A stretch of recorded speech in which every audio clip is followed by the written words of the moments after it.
Your instructions say to use the username of Cisco and password of Cisco. Those are the defaults included from the factory to allow you to use the SDM interface. When you enter those, you are taken to the next screen.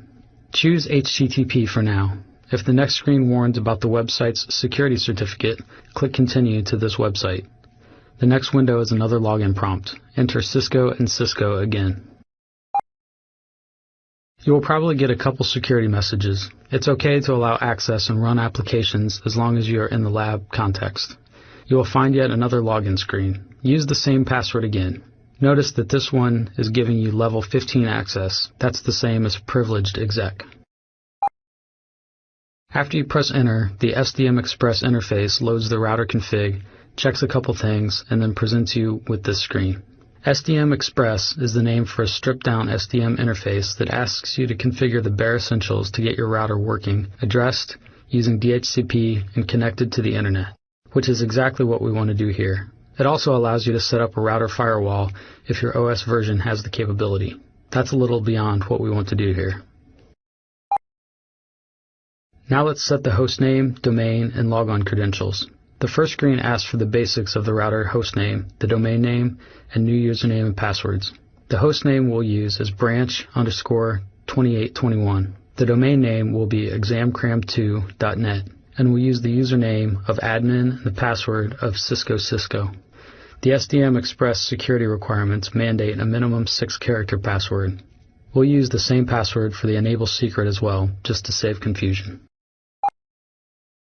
Clicking Next brings us to the screen that asks how we want to configure this router. We'll choose SDM Express and do it ourselves. The other choices are well beyond our scope, but refer to the methods of automated configuration and highly managed networks.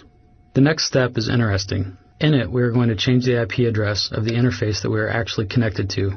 That, of course, will break our connection because we have to also change the IP address of the PC to match. Your boss has told you that this branch office LAN will use the last subnet created from the 192.168.100.0/28. Because this is a new router, the 0 subnets are available. The first IP address in this subnet will be assigned to the router. You didn't think we were going to get away without subnetting, did you? 192.168.100.0/28 uses an increment of 16 in the 4th octet. That means we will make 16 subnets from this Class C address, each of which has 14 host IPs available. We get to keep all 16 subnets because the 0 subnet are available. The first subnet is 192.168.100.0/28.